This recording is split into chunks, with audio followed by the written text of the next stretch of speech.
It's amazing the number of things that have been saved, singed, and partially not in good shape, but we'll be able to get some of our records back again because of that. We have lost almost all of, and I would say 95% of our books that were on the shelves that were helpful.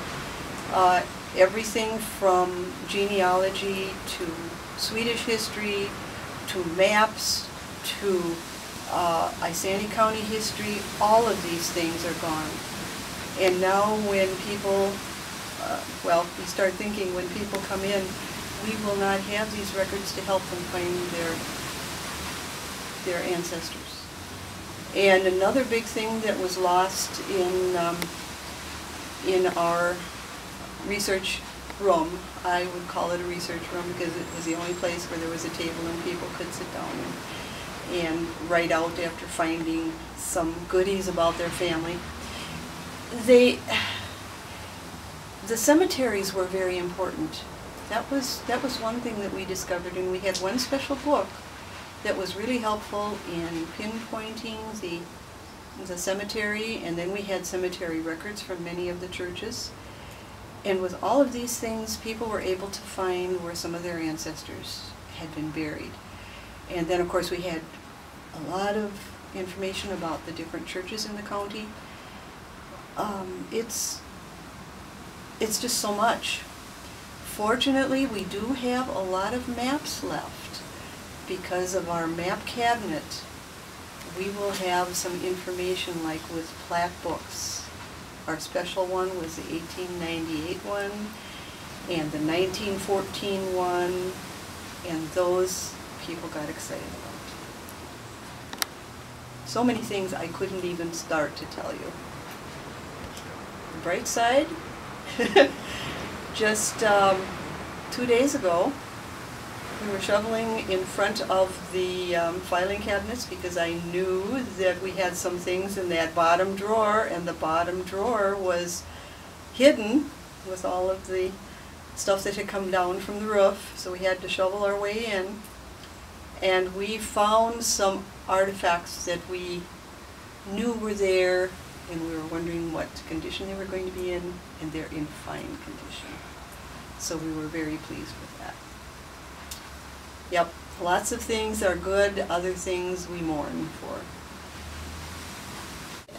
My sympathies go out to all of you people who have donated things to the Isanti County Historical Society, because I'm afraid that many of you who are going to be asking if your things made it, we may have to say, and we know we will have to say it too often, I'm sorry, but they did not make it.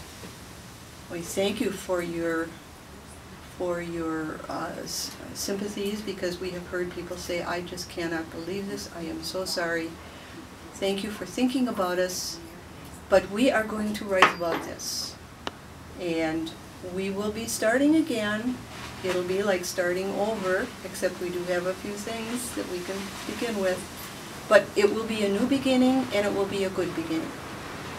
So we appreciate your thoughtfulness, your kindness, but give us a little time, at least right now, to give us the time to try to fathom all of this and how we're going to actually get it all back together again. We got a telephone call about 8:30 in the morning, a day that we were leaving town to go and visit our son in Nebraska. And it was one of the members of the society who works here. And he said, Ruth, I have bad news to tell you. And he said, there's been a fire. I said, did your house burn up? No, Isanti County Historical Society burned up. And it was a very low feeling. And I thought of all the things that people come here for. Help with research, with many questions, and now what are we going to do? It was not a good feeling.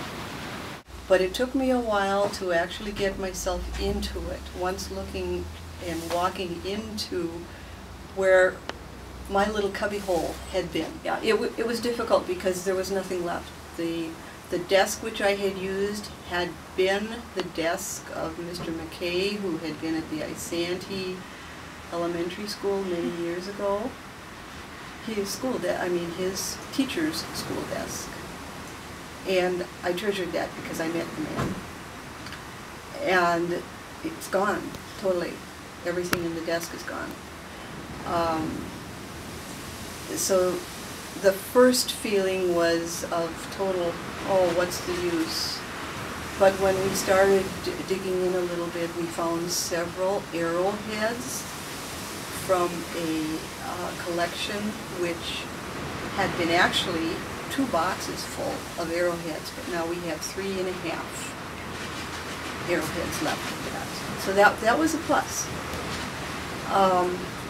But it was just slow going and looking, and then finally when finding something, having to go through it, and if it was real wet and it was paper, we had to very carefully try to separate each page while it was still wet, because once it's dry, it's just going to fall apart. And it's just a lot of moving back and forth, and anything that's wet has to be laid out. Anything that's dry, we cheer. And, well, it's hard to explain until you actually go through it. But I am amazed that for a whole week here we have been working, and we have so much that we are grateful for, that we're able to start with some things.